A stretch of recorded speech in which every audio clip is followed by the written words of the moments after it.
Korean entrance exams are always an interesting topic. I don't know when I came up with the idea for Hi Cookie and wrote the screenplay. Maybe the fact that I was trying to feed drugs to students in Gangnam was a hint. It's always about the top students going to college, not the bottom. Surely these places have a separate class for the top students to study. Furthermore, that class includes the socially conscious underdogs. Naturally, the top class always includes the children of wealthy families. The underdogs are depicted as having a harder time, doing better, and being persecuted. And then there's the Hi Cookie, and when you eat a cookie, your brain is activated. There's a drug in it, but there's a moderate amount in the cookie. The moment you eat the cookie, your brain is activated and you learn everything you've studied. So the cookie is being traded verbally, but when you try to stop, you can't stop. The cookies are only available in certain high schools.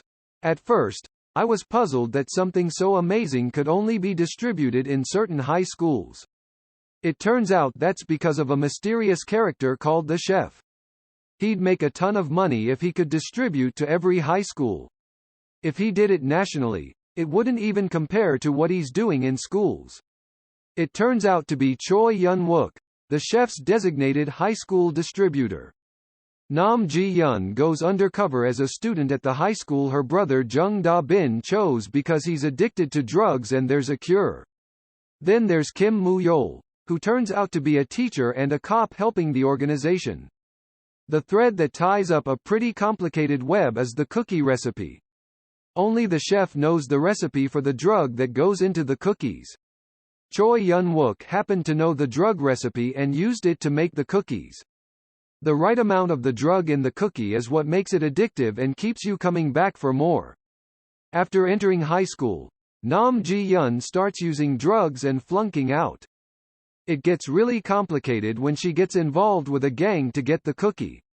It's beyond the scope of what a high school can handle. As it gets more complicated, Hi Cookie goes from a mystery to an action movie. There's not even the usual romance that comes with a high school setting. Not a single character in the cast is in a relationship. It's all about the battle for the recipe for the cookies. Each episode doesn't have a long running time, so it's pretty tense. Nam Ji-yeon who holds the center and Choi Yun-wook who showed a reversal performance. And Kim Moo-yeol, who is somewhat conflicted and trying to survive no matter what. Organizations trying to get the cookie recipe led to a series of events. It's a drama with a novel theme and a pretty straightforward plot. It was the first drama to be shown on U+ mobile TV. Since it was my first work, I wondered if I didn't make it with a knife.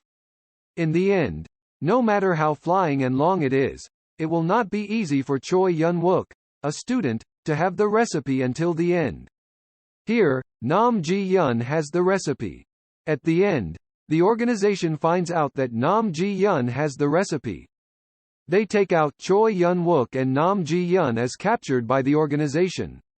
At this point, it's not exactly revealed if Nam Ji-yeon is dead or not. Instead, the drama ends with the reappearance of the cookie at the end. The drama aired a whopping 4 times a week. Even though there were 20 episodes in total, it was 4 in a row with a short running time per episode. So I had to spend quite a bit of time each week to keep up with the episodes. It was an interesting enough drama.